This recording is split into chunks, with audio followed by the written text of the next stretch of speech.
Staying international in Moscow, President Obama is now meeting with his Russian counterpart.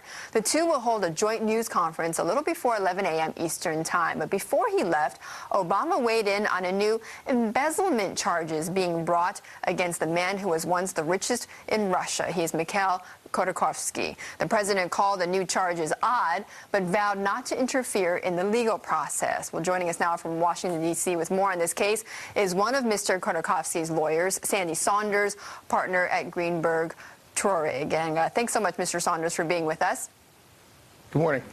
You are one of his lawyers, so tell us exactly what is the president referring to when he says the new charges against Khodorkovsky are odd? Well, there the president was making reference to the fact that in the first criminal case brought against Mr. Khodorkovsky, he was charged with tax evasion on the oil that was sold. Now, these new charges claim that Mr. Khodorkovsky embezzled the oil for his own personal use. So the government is going back for a second time, claiming that he failed to pay taxes on oil that was sold, and now claiming that the oil was never really sold through the oil company, but diverted for his own personal use. Okay, so before they were talking about tax crimes, and now they're talking about embezzlement with the same company. With the same oil, and it's mutually inconsistent. Okay, so do you expect, though, that this case will be brought up during the president's visit? Well, we appreciate the fact that the president has already raised the issue of the case with his public statements in advance of the summit. We hope that he will continue to do so. The Khodorkovsky case has become the symbol for Russia's failure to adhere to the rule of law, and that creates a systemic problem for the business community in Russia and the international business community for doing business with Russia.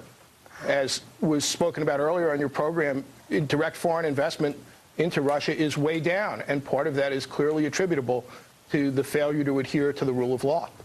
Now, how has this case played out in Russia itself? I mean, how much media coverage is it getting? How much do the Russians know about this? I mean, tell me a bit about the impact there. Well, the coverage has been extensive in Russia. Mr. Khodorkovsky is a symbol there and was probably the leading businessman in the country at the time of his arrest. And that makes it, very important for what has happened to him. If he can't receive the benefits of the rights that are provided for under the Russian Constitution, then is anyone safe under this court system? And tell me, Mr. Saunders, how much have you yourself or have your lawyers briefed the White House on this? I mean, is this why the president has made these comments right before his trip? Well, the president has followed this issue for quite some time. When he was a senator, he co-sponsored a resolution condemning the first conviction of Khodorkovsky and the failure to adhere with the rule of law.